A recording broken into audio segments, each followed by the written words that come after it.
Hello students, आज हम पढ़ेंगे इलेक्ट्रिकल फोर्स एंड बायोलॉजी और इसमें हम फोर्थ चैप्टर आज शुरू करने जा रहे हैं। चैप्टर का नाम है बायोमोलिक्यूल्स। स्टूडेंट्स, बायोमोलिक्यूल्स होते हैं जो एक सजीव के शरीर में पाए जाते हैं या फिर सजीव के शरीर में उनका निर्माण होता है। ठीक है, इनको हिंदी में जैव अणु भी बोलते हैं या फिर जैव अणु भी बोलते हैं। जैसे इसके मैं आपको बहुत सारे एग्जाम्पल बताता हूँ। सभी तरह के विटामिन, प्रोटीन्स, सैकेराइड्स, लिपिड्स, फैट्स और भी जो शरीर के अंदर पाए जाने वाले सारे बायोमोलिक्यूल्स हैं वो इसके एग्जाम्पल हैं, है ना। तो देखिए यहां पर एक जीवन को जीने के लिए शरीर कार्बनिक तत्वों से मिलकर बना होता है। कार्बनिक तत्व जैसे कार्बन के अलावा कुछ और अणु होते हैं, जैसे carbon, oxygen, nitrogen, sulphur, phosphorus, hydrogen जैसे तत्वों से मिलकर बहुत सारे बायोमोलिक्यूल्स बनते हैं जो हमारे शरीर का निर्माण करते हैं या फिर शरीर में जिन पोषक तत्वों की आवश्यकता होती है उनका निर्माण करते हैं। इसके साथ साथ में कुछ और भी तत्व होते हैं जिनके साथ में बायोमोलिक्यूल्स मिलकर शरीर की रचना करते हैं।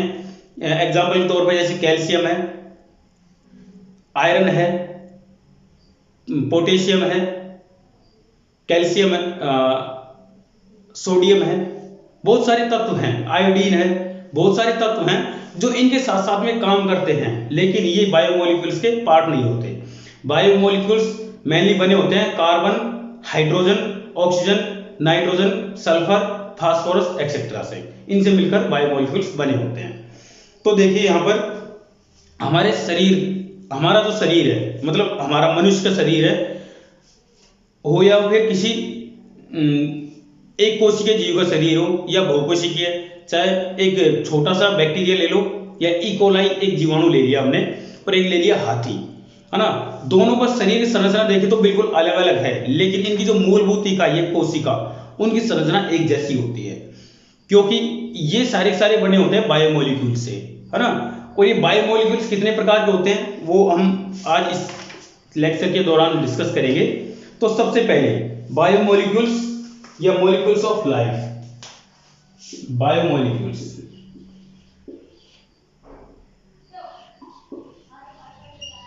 बायोमोलिक्यूल्स या मोलिक्यूल्स ऑफ लाइफ,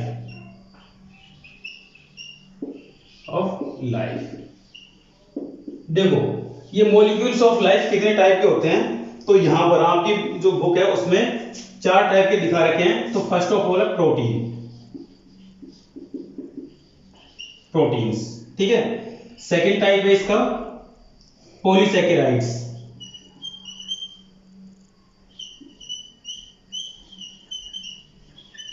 पॉलीसैकेराइड्स।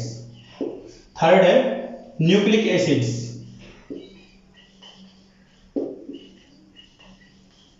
और फोर्थ है यहां पर लिपिड्स।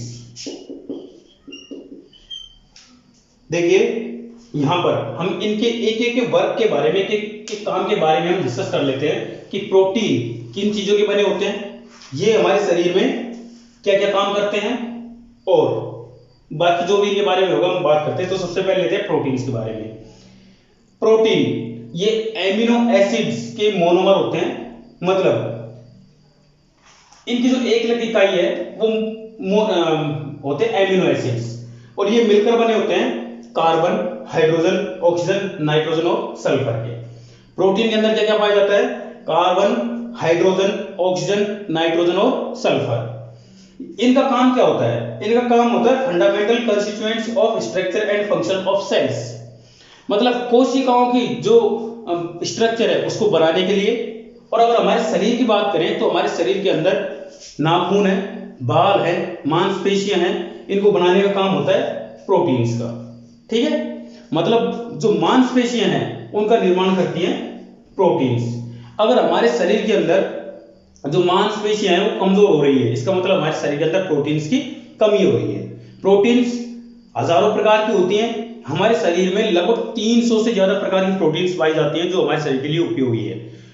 इनमें से ज्यादातर प्रोटीन्स हमारे शरीर के अंदर निर्माण होता है, जैसे हम जो फूड हम अंदर इनहेल करते हैं, जो भोजन हम खाते हैं उनके अंदर वो प्रोटीन मौजूद नहीं होता, लेकिन उनके अंदर पाए जाने वाले कार्बनिक यौगिकों से ये प्रोटीन का निर्माण हमारे शरीर अपने आप कर लेता है। ठीक है, और कुछ प्रोटीन ऐसे होते हैं जो हम भोजन के तौर पर अंदर खाते हैं, और ज्यादातर प्रोटीन हमारा शरीर अपने आप बना लेता है। तो ये तो बात हो गई प्रोटीन्स की। अब हम बात करते हैं पॉलीसैकेराइड्स की। ध्यान दें, बहुत सारे सैकेराइड्स मिलकर बनाते हैं पॉलीसैकेराइड्स। तो यहाँ पर पॉलीसैकेराइड्स का काम होता है हमारे शरीर के अंदर एनर्जी स्टोरेज का। ठीक है, एनर्जी स्टोरेज का काम होता है पॉलीसैकेराइड्स। ये बेसिकली 3 चीजों के मिलकर बने होते हैं, जैसे कार्बन, हाइड्रोजन और ऑक्सीजन के। ग्लूकोज इसका एक एग्जांपल है। थर्ड बात करते हैं न्यूक्लिक एसिड्स की। तो ये न्यूक्लियोटाइड्स के मिलकर बने होते हैं, और ये हमारे शरीर में 2 तरह के काम करते हैं। एक तो ट्रांसफर ऑफ जेनेटिक इंफॉर्मेशन, जो एक तरह से डीएनए का काम होता है। तो न्यूक्लिक एसिड एक डीएनए और आरएनए 2 होते हैं, और आरएनए का काम होता है हमारे शरीर के अंदर जो मेटाबॉलिक एक्टिविटीज है, उपापचयी क्रियाएं होती हैं, उनको कंट्रोल करने का काम करता है आरएनए। तो आरएनए भी क्या है? न्यूक्लिक एसिड है। तो मेटाबॉलिक एक्टिविटीज के बारे में हम बात कर लेते हैं। ऐसी क्रियाएं जिनके ऊपर हमारा वश नहीं रहता, हमारे कंट्रोल नहीं रहता, और वो हमारे शरीर में ऑटोमेटिक होती रहती है। जैसे श्वसन क्रिया, हम कुछ भी कर ले ये ऑटोमेटिक चलता रहेगा। पाचन क्रिया ये ऑटोमेटिक चलती रहती है। और मूत्र विसर्जन की क्रिया, हम चाहे तो इसको कंट्रोल कर सकते हैं, लेकिन ये जो पेशाब लगने की जो प्रक्रिया है ये अपने आप शरीर में अपने आप ही होती है। इसके अलावा और भी बहुत सारी हैं, जैसे अचानक से हमारे शरीर में चोट लगने पर हमारा हाथ वहां पर पहुंच जाता है, या फिर हमें कोई खतरा महसूस होता है तो हमारे शरीर में उसके अनुसार परिवर्तन होते हैं। जैसे कोई गर्म वस्तु को अचानक हमारा हाथ लग जाता है तो हम हमारे हाथ खींच लेते हैं। ये सब क्या है? ये मेटाबॉलिक एक्टिविटीज है जो जिन पर हमारा कंट्रोल नहीं रहता है। तो इनको कंट्रोल करते हैं ये न्यूक्लिक एसिड्स। तो न्यूक्लिक एसिड्स में भी खासकर आरएनए इन चीजों को कंट्रोल करता है, और डीएनए कंट्रोल करता है। जो भी जेनेटिक मटेरियल है, जो जेनेटिक इंफॉर्मेशन है, उनको एक जनरेशन से दूसरी जनरेशन में ट्रांसफर करने का वर्क करता है। नेक्स्ट है लिपिड्स। लिपिड्स जैसे फैटी एसिड्स हैं, उनको हम लिपिड्स बोलते हैं। तो लिपिड्स का काम होता है मेनली तो है structural component and long term energy storage. मतलब हमारे शरीर में जो हड्डियां होती हैं उनके अंदर ये जो लिपिड्स है ये एक परत बनाकर रखती है। उसके अलावा जो हमारी बॉडी है उसकी जो आउटर लेयर है जिसको हम चमड़ी बोलते हैं, उसके अंदर की ओर ये एक लेयर बना के रखती है, ताकि जो मौसम में जो परिवर्तन होते हैं उस परिवर्तन के कारण हमारे जो शरीर का अंदर का जो भाग है उसमें परिवर्तन नहीं हो पाए। ये हमारे शरीर का जो टेम्परेचर है उसको मेंटेन करके रखती है। जैसे हमारे शरीर के जो चमड़ी है उसके जस्ट अंदर की ओर एक चर्बी की एक पतली परत होती है। अब ये परत क्या करती है, जैसे हम अचानक से गर्मी में चले गए तो हमें गर्मी महसूस होती है, लेकिन हमारे शरीर के अंदर वो गर्मी नहीं जा पाती है।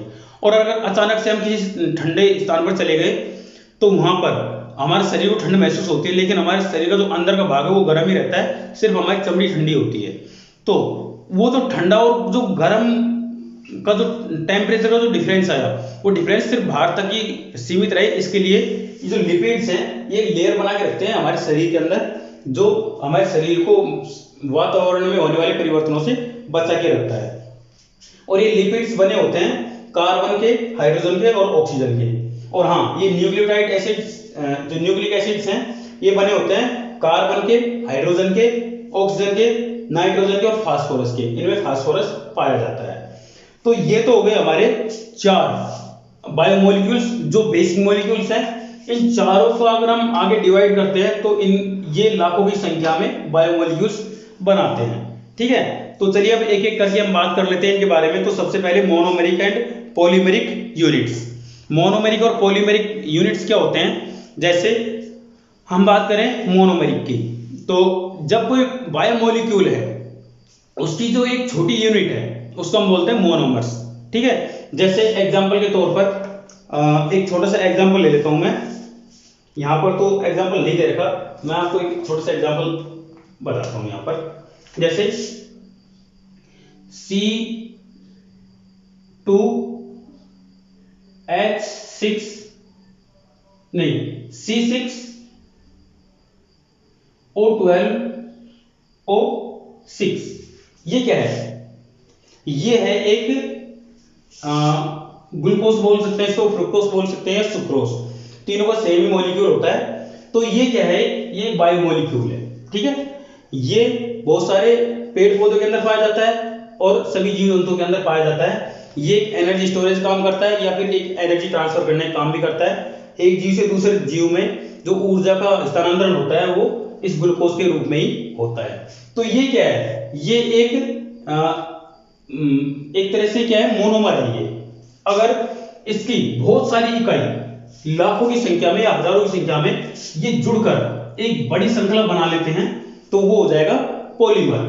तो मोनोमर एग्जांपल के तौर पर मैं एक दूसरा एग्जांपल और लेता हूं यहां पर जैसे पॉलीमर हमने जब पढ़ते हैं तो वहां पर बहुत सारी जो मोनोमर्स हैं वो मिलकर पॉलीमर बनाते हैं। तो हम पॉलीविनाइल क्लोराइड का एक एग्जांपल ले लेते हैं। तो विनाइल क्लोराइड, इसका एक एग्जांपल लेते हैं। जैसे विनाइल क्लोराइड का जैसे C, यहां पर डबल O, ये मैंने ले लिया CO। अगर हम यहां से C डबल O नहीं, C इधर ले लेते हैं, यहां पर नीचे इस तरह जोड़ देते हैं, यहां पर C डबल O नीचे जोड़ देते हैं। तो इस तरह से अगर हम इकाई बनाते चले जाएं C डबल O, तो ये तो क्या हो गई, इसके एक इकाई हो गई। अब ये इकाई अगर इनको मल्टीप्लाई करते जाएं तो ये बहुत बड़ी एक श्रृंखला बन जाएगी। तो ये तो हो गया इसका मोनोमर, ठीक है। और मोनो मतलब होता है एक इकाई, और अगर इसको हम कई उससे मल्टीप्लाई कर दें तो ये हो जाएगा पॉलीमर्स। पॉलीमर मतलब होता है मेनी। तो अगर हम किसी एक मॉलिक्यूल के बहुत सारे मॉलिक्यूल्स को, एक जैसे मॉलिक्यूल्स को मिलाकर एक बड़ा बायोमॉलिक्यूल बना लेते हैं तो वो होता है एक तरह से पॉलीमर। ये प्रक्रिया होती है हमारे शरीर के अंदर पाए जाने वाले फैट के अंदर, लिपिड्स के अंदर, सभी बायोमॉलिक्यूल्स के अंदर। जैसे एग्जांपल के तौर पर हमारे शरीर की सभी मांसपेशियां एक दूसरे से इस तरह से जुड़ी होती है जैसे वो शरीर का एक ही भाग हो, जबकि उसके अंदर पाए जाने वाले मॉलिक्यूल्स करोड़ों की संख्या में होते हैं, अरबों की संख्या में होते हैं। हर एक दूसरे से जुड़ा होता है। उनके बीच में हाइड्रोजन बॉन्ड हो सकता है, उनके बीच में कार्बनिक बॉन्ड हो सकते हैं, ऑक्सीजन बॉन्ड हो सकता है, या फिर नाइट्रोजन या किसी न किसी कारण से, किसी न किसी बॉन्ड से वो एक दूसरे से जुड़े रहते हैं, ठीक है। और वहां पर जो सेम सीरीज है वो रिपीट होती रहती है और वो अरबों टाइम्स रिपीट होते होते हमारे पूरे शरीर का निर्माण कर देते हैं। जैसे हमारे शरीर में बहुत सारे प्रोटीन्स मिलकर बनाते हैं हमारे शरीर के अंदर की सारी मांसपेशियां। तो उन मांसपेशियों को बनाने वाले बहुत सारे जैव बायोमॉलिक्यूल्स होते हैं जो एक जैसे होते हैं लेकिन सब एक दूसरे से जुड़े रहते हैं, इसलिए वो सारे पॉलीमर होते हैं, ठीक है। तो आप मोनोमर और पॉलीमर में तो आप समझ गए होंगे ये क्या चीज होते हैं। अब हम बात कर लेते हैं प्रोटीन्स के बारे में, ठीक है। मैं ये थोड़ा सा मिटा देता हूं इसको। हम बात कर लेते हैं सिर्फ प्रोटीन्स के बारे में, ठीक है। ये हमारे शरीर का एक बहुत ही महत्वपूर्ण भाग है। Proteins are the most abundant micromolecules found in living organism. ये सिर्फ जीवित सजीवों में ही पाया जाता है। They occur in all the cells and cellular components and show a great diversity in their structure and in function they perform in biological system. तो ये सभी बायोलॉजिकल सिस्टम के अंदर पाया जाता है और ये बहुत अलग अलग प्रकार के होते हैं। ये हर एक जीव के अंदर पाए जाते हैं, हर एक कोशिका के अंदर पाए जाते हैं। वो कोशिका चाहे एक जंतु की हो, एक पेड़ पौधे की हो, या किसी बैक्टीरिया की हो, या किसी भी चीज की हो सकती है कोशिका, लेकिन सबके अंदर ये प्रोटीन पाए जाते हैं। क्योंकि हर एक प्रोटीन यहाँ पर जो भी एमिनो एसिड्स हैं ये प्रोटीन के बने होते हैं। और जो भी एक तरह से हम बात करें इसकी क्रोमोसोम की, जो क्रोमोसोम है उनका जो बेसिक स्ट्रक्चर है वो प्रोटीन का बना होता है, ठीक है। और प्रोटीन का बना है तो प्रोटीन, ये जो क्रोमोसोम है वो हर एक सजीव के अंदर पाए जाते हैं, इसलिए प्रोटीन हर एक सजीव का बेसिक स्ट्रक्चरल पार्ट है, ठीक है। Proteins are structurally chains of amino acids where the subunits link mutually by covalent bonds called peptides bonds. तो यहां पर जो प्रोटीन के बीच में जो बॉन्ड पाया जाता है उसको बोलते हैं पेप्टाइड बॉन्ड, ठीक है। बहुत सारे प्रोटीन मिलकर पॉलीमर बनाते हैं और उनके बीच में जो बॉन्ड पाया जाता है उसको पेप्टाइड बॉन्ड बोलते हैं, ठीक है। The linear chains thus formed are named on the basis of number of subunits that participate in chain formation as dipeptides। तो यहाँ पर जो प्रोटीन, यहाँ पर जो चेन बनाते हैं उनको बोलते हैं डाइपेप्टाइड्स, क्योंकि यहाँ पर दो दो प्रोटीन एक साथ मिलकर एक जैसे श्रृंखला बनाते हैं। ओलिगोपेप्टाइड्स और polypeptides where in the number of amino acids in the molecule are too few, usually 3 to 20 and many respectively। तो यहाँ पर जो प्रोटीन्स हैं 2, 3 या फिर 20 तक की चेन में ये प्रोटीन एक साथ जुड़े हुए होते हैं। एंड मैनी रेस्पेक्टिवली, और इससे भी ज्यादा हो सकते हैं। Some proteins may have a single polypeptide chain but others may have 2 or more such chains which may either be structurally identical or different। These peptide chains are also referred to as the primary structure of protein। ठीक है, तो primary structure of protein क्या होता है? जो simple protein होती है वो इसका प्राइमरी स्ट्रक्चर है, बस उसका मल्टीप्लिकेशन ही आगे बढ़ता जाता है। The wide range of proteins with remarkable variation in properties and function are known to exist in different organisms। For example, human body produced 50,000 to 1 lakh different proteins। हमारे मनुष्य के शरीर में 50,000 से 1 लाख अलग अलग तरह के प्रोटीन पाए जाते हैं। Similarly, variations are evident in other organisms also। इसी प्रकार से अलग अलग तरह के जीवों में बहुत प्रकार के प्रोटीन पाए जाते हैं जिनके सबूत पाए गए हैं जीव विज्ञान में।